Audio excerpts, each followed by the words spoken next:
Hey, it's the Weirdo. While going through one of my old hard drives, I came across a collection of trail camera footage from a study I worked on in 2018. This project focused on deploying hair snares across northern Maine to collect hair samples from American black bears. I thought the footage was neat and should be preserved to teach folks about wildlife research. So let's get at it. Now, hair snares, in their simplest form, are barbed wire strung from trees between 20 and 50 centimeters from the ground, usually in a hexagon but not always, surrounding some kind of bait to attract the bears. It seems like a pretty simple setup, and on a technical level, it is. But hiking out into the dense woods carrying rolls of barbed wire can be a pain in the butt, especially when you're assaulted by swarms of black flies and mosquitoes that seem like the missing 11th plague of Egypt. Those bloodsuckers were so brutal that it was the only job I ever worked that I needed a mosquito jacket. Of course, the netting would rip when it inevitably got caught on the barbed wire I'm working with, and then those winged buggers would get into the jacket. I eventually just learned to stop worrying and love the swarm because you can't beat them. Okay, that's enough about the bloodsuckers. So, the bear goes under the wire to get to the bait, and some hairs get caught on the barbs, which technicians then collect. There are usually trail cameras positioned around the snares to document what comes to the bait, since it's possible for a bear not to cross the wire, or one bear crosses multiple times. Anyway, hair snares have been used in ursine research for decades. A 1999 study demonstrated that the hexagon hair snare setup was by far the most efficient method of collecting usable hair samples. In that study, researchers compared 3 ways of collecting hair. The 2 other collection methods worked on a similar principle, except instead of a hexagon, they built a weird cubby trap.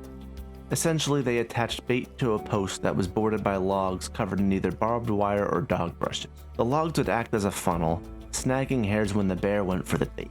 But in the end, the hexagon won. 74% of usable hairs in their experiment came from the hexagon hair snare. When they expanded the scale of their project, they only used the hexagon hair snare.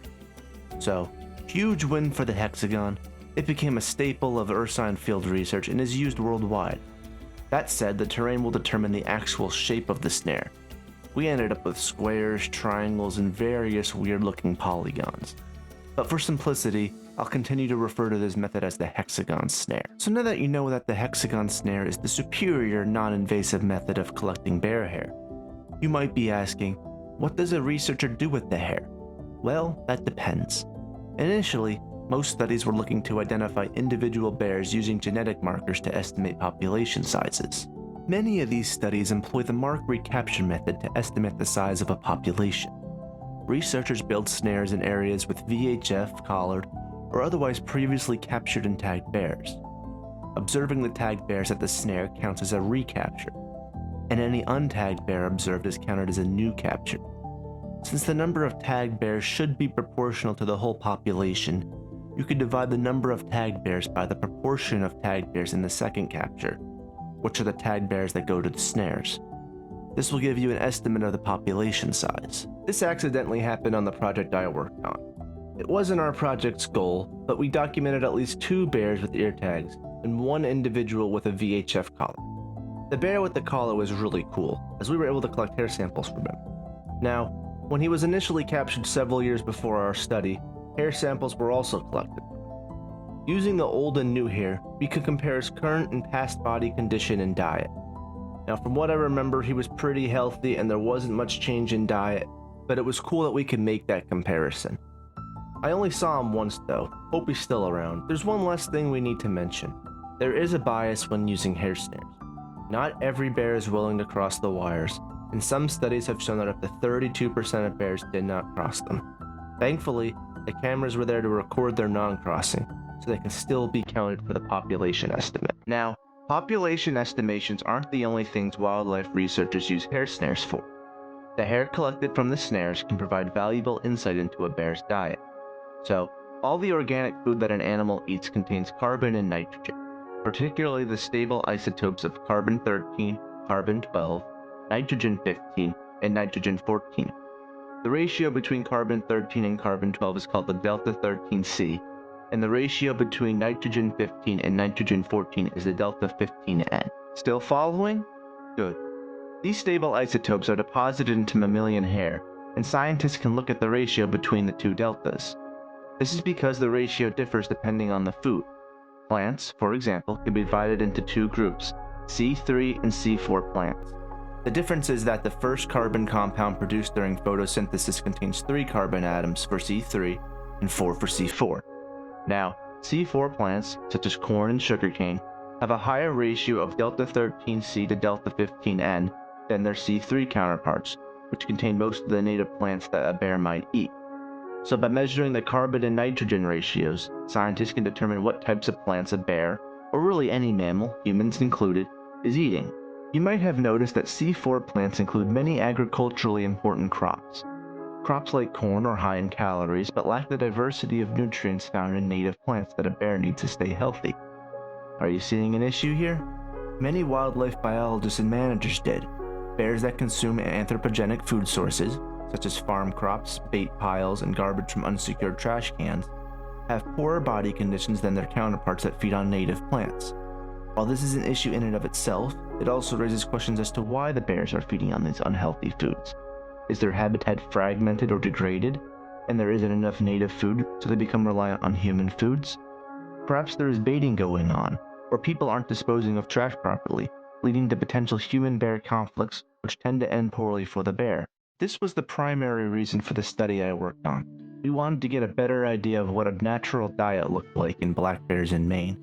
When compared to samples taken in the southern part of the state, where there is more human development, these bears were eating far more C3 plants than C4 plants, and were subsequently healthier than their southern counterparts. One interesting tidbit about this was how we baited the traps to minimize our effect on the bear diets. We used rotting logs soaked in cow blood to attract bears. This meant the bears wouldn't have anything to eat when they went through the snare. At the beginning of every week, I filled a bunch of bottles containing anticoagulants with fresh cow blood that a local farmer donated to us when he slaughtered the cows. The blood was so fresh that it was steaming. Kind of freaky, but it comes with the wildlife technician territory. However, by far the best part of the job was seeing all the wildlife. Pretty much every mammal in the North Maine woods visited our snares. Moose were the most common, and while it was always cool to see one, they would occasionally step on the snare and break it. Of course, I didn't have to fix the snare when I checked it the following week. That said, I can't fault them. They're like 1,000 pounds and don't normally encounter random barbed wires in the woods. White-tailed deer were common visitors to the snares, though surprisingly less common than the moose. I also got to see some predators. A few bobcats visited the bait piles, along with coyotes and even a fisher. The fisher was especially awesome since it was the first one I ever encountered, let alone caught on camera. The only things that would have topped this big mustelid are a Canada lynx or a pine marten, but I'm happy with the fisher. We also saw numerous small mammals, including snowshoe hares, porcupines, and red squirrels. We even had a recording of a coyote chasing a snowshoe hare. I have no idea why I didn't keep that clip. The coyote literally leaps over the snare to pursue the hare. It was a great example of predator-prey interaction, and honestly, just a really cool thing to see. Unfortunately, 2018 Weirdo didn't save all that footage, so 2026 Weirdo has to make do with only a few videos and some mild disappointment. Anyway, this was my first wildlife job, and it was a valuable learning experience. Before this, wildlife research was this abstract concept I only read about in the classroom, or at best, I practiced a sampling technique in a lab.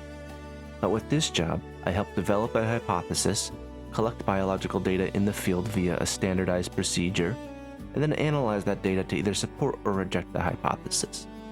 Of course, I also experienced all the realities of fieldwork, both the positive and negative. And despite all the negatives, I continued doing wildlife research for several more years, and I still apply many of the skills and techniques I learned when I'm filming or photographing wildlife. Now, a huge thank you to everyone who made it to the end. If you have any questions or feedback, please leave a comment. This is my first long-form video, and I'm not sure how it will turn out, but I hope you guys enjoyed it.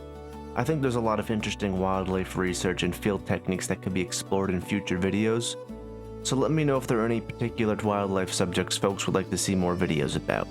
And with that, stay curious.